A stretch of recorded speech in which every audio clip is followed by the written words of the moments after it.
bonjour à tous. Aujourd'hui, j'ai invité Bruno Kremer, qui est notre représentant Nolan pour l'Île-de-France. Et je l'ai invité parce que Nolan sort un nouveau modèle, qui est le Nolan N105. N104 étant l'ancien modèle. L'ancienne coque. Avant peut-être de rentrer dans le vif du sujet, tu peux peut-être nous faire un petit rappel, parce que je sais que beaucoup d'internautes se demandent, des fois me posent la question, Nolan, c'est de quelle origine, ça vient d'où Alors Nolan, c'est une marque qui a débuté en 1972 de la passion de deux Italiens qui ont décidé de faire des casques je crois que à Bergame. Nolan, c'est la contraction des deux. C'est la contraction des deux noms. Oui. Donc ils se sont installés à Bergame, dans le nord de l'Italie, à côté de Milan. Et pour se démarquer un petit peu, comme c'était quand même c'était des ingénieurs et tout, ils ont décidé de fabriquer des casques dans un matériau qui n'était pas utilisé dans l'industrie, à l'époque, dans l'industrie du casque, même maintenant. Nolan est le seul fabricant de casques à utiliser du Lexan, qui a été inventé par la General Electric pour fabriquer les casques des cosmonautes du programme Apollo. D'accord, carrément. C'est un produit qui est très très technique à travailler. C'est pas du polycarbonate en fait. C'est un polycarbonate hyper amélioré. D'accord. On appelle ça rentre dans la gamme des thermoplastiques, mais c'est un thermoplastique hyper technique. D'accord. Qui offre une meilleure résistance, j'imagine, que du polycarbonate. Une résistance au choc, à la déformation, une résistance aux différences de température. Ça a été inventé pour aller dans l'espace.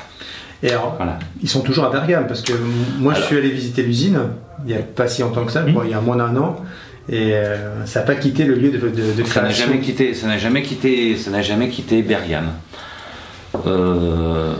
Tous les produits sont toujours fabriqués, ce que j'ai pu constater, en Italie. Tout est conçu et fabriqué en Italie. La seule petite incartade, c'est nous avons un traitement antibactériologique sur nos tissus. C'est une usine suisse qui a développé ce brevet. Donc tous les tissus Nolan sont traités ce qu'on appelle Sanity Z, ce qui permet de garder le tissu intérieur propre bactériologiquement. Donc les tissus sont découpés à l'usine, envoyés en Suisse, et ensuite ils sont traités et ils reviennent et montés dans le casque. Tout dans un Nolan est conçu et fabriqué à Bergame. Moi j'avais été épaté de voir qu'effectivement la moindre petite pièce plastique, qu'on peut retrouver une aération, une ouverture, qu'on peut retrouver sur un casque Nolan ou X-Lite, parce que tu vas peut-être en parler, mais c'est la même maison. Effectivement, il y a un moule. Il y a un moule pour chaque petite pièce, et effectivement on comprend un petit peu toute la difficulté de fabrication d'un casque quand on regarde effectivement le nombre de manipulations qu'il y a, le nombre de petits moules qu'il y a pour chaque produit. On peut imaginer qu'effectivement s'il y a le moindre petit souci, ça retarde la fabrication d'un casque. Ça retarde la fabrication, et comme en plus Nolan ce sont des grands perfectionnistes, ils ne supportent pas, voilà. Ils ont dit on fait des casques de moto pour la sécurité. Ouais. On sait que Nolan pêche un peu des fois par ses décos et tout ça, mais pas par les qualités intrinsèques, sécuritaires. C'est vrai que j'ai fait le passage dans le laboratoire Nolan quand ils testent les casques perpétuellement, c'est-à-dire qu'ils prennent des échantillons dans la production courante, et ils testent en permanence que le casque respecte bien le cahier des charges Nolan et puis les normes qui sont que Nolan dépasse allègrement, mais c'est vrai que c'est épatant. Et alors tu parlais des intérieurs Sanity Z, il y a un autre point qui était étonnant, c'était de voir la fabrication des écrans, parce que les écrans sont aussi fabriqués par Nolan, chez nous. Et il y avait que l'Isiridium qui recevait un traitement à l'extérieur. Parce que c'était trop infime comme production pour qu'effectivement ça reste en interne. Mais à part on le faisait avant, on a délégué, c'est juste un traitement de surface, ça n'entame rien la qualité du produit, de l'écran. Tu nous parles du N105 ?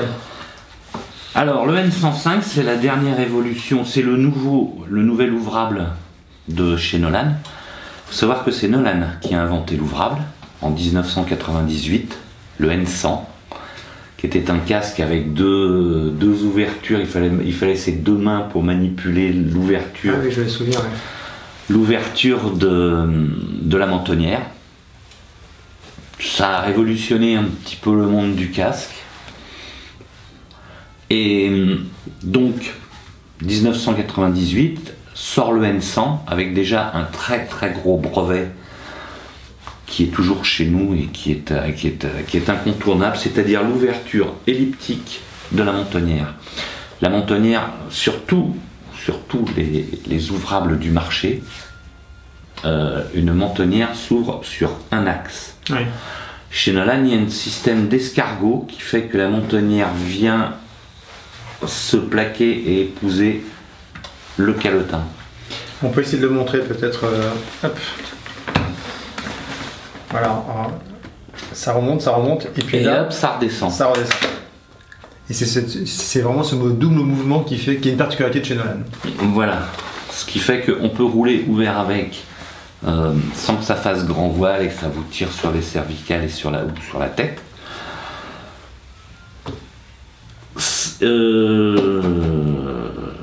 Voilà, il est de toute façon, ce qu'on dit, c'est un casque qui est homologué, qui a la double homologation. Oui, c'est un casque, alors n'importe comment. Bon, après, sur la vie de l'ouvrable, les N100, N101, N102, il n'y avait pas de problème de double homologation.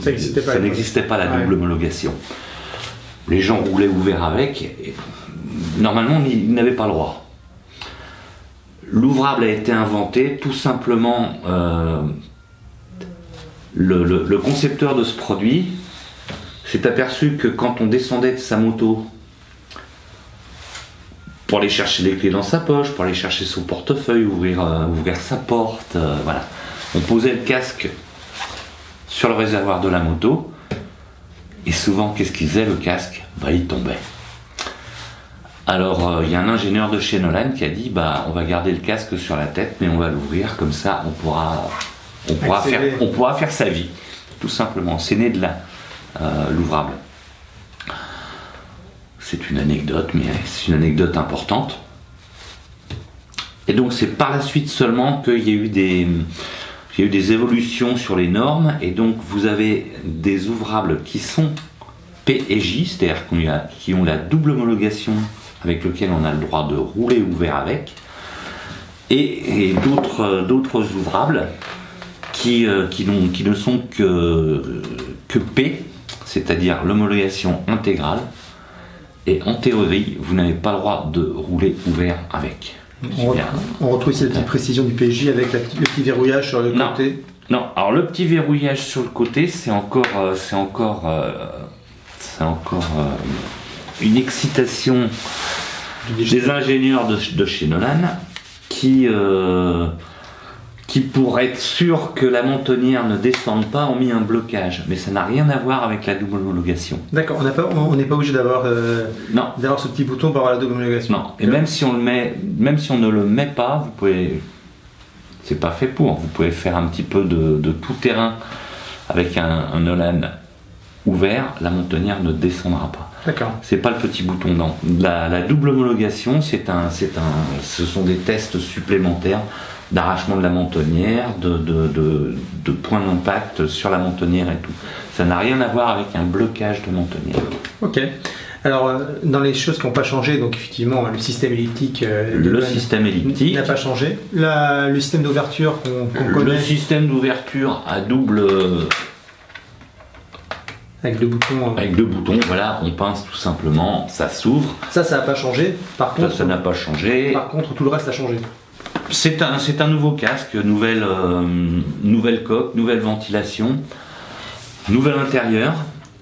Tous les tissus, tout le tissu intérieur du je vais essayer de le montrer, mais on fera tout le tissu intérieur du N105 est méché, donc toute la tête respire quand les ventilations sont ouvertes. Vous avez toujours des canaux qui guident l'air pour augmenter la ventilation à l'intérieur. Sinon, vous avez en plus une dispersion thermique sur toute la surface du crâne.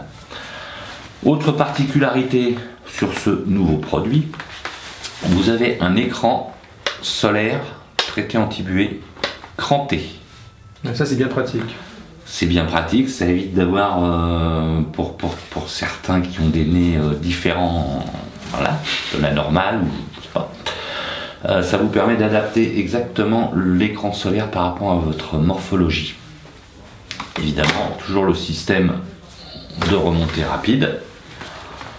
Vous avez également, particularité de ce casque, un très très grand champ de vision, c'est-à-dire le plus grand champ de vision sur un ouvrable, très très grand champ. Vous avez un écran, un nouvel écran avec un système d'éjection très rapide, et évidemment l'écran est toujours équipé, le casque est même d'ailleurs livré avec le Pinlock, c'est-à-dire l'anti-buée monté sur l'écran. Ça c'est important à préciser parce que toutes les marques ne livrent pas leur écran monté, parce que ça veut dire que le casque a passé l'homologation obligatoirement avec le Pinlock monté, et ce qui assure qu'on a un bon champ de vision sans déformation, même avec le Pinlock. Voilà. Nolan étant fabricant de ces écrans et très à cheval sur les normes, vous avez sur toute la surface de l'écran la même qualité optique, avec en plus une norme supplémentaire, l'UV400.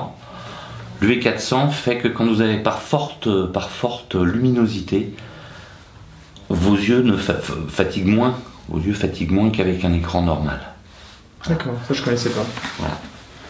Donc, l'écran ouvert, vous êtes arrêté, tout reprend sa place.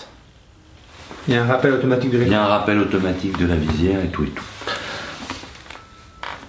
Évidemment, nous avons notre système micro-lock. Alors, ce système de rétention a été inventé par Nolan et fabriqué chez Nolan. Contrairement à beaucoup d'autres systèmes de rétention qui viennent d'une usine, d'une autre usine. Nolan a même été jusqu'à développer son système de rétention qui est à double sécurité. Impossible de s'ouvrir en cas de chute. Évidemment, le passage des lunettes est prévu. Et sous les nouveaux tissus, vous avez des mousses. Alors, les gens qui ont roulé avec un N104, le N104 Absolute, la dernière version, était un casque relativement silencieux, confortable. Sur le N105, ils ont encore amélioré les qualités de mousse intérieure. Vous avez des densités variables de mousse, qui fait que vous avez un très très bon fitting, une très bonne étanchéité pour n'importe quelle forme de visage. Et vous avez en plus maintenant un lacet qui permet de resserrer un roll neck. C'est une collerette pour l'hiver. Une espèce de petite collerette d'hiver qui fait qu'il y aura vraiment aucune rentrée d'air dans votre casque par les grands froids. Bon, mais il me paraît top. Putain, je vais quand même le mettre sur la tête. Hein. Bien sûr. Bon, c'est pas ma taille, mais au niveau du poids, on est déjà la même chose que sur le N100. On est pareil que sur le N104. On n'a pas pris de poids, c'est pas allégé.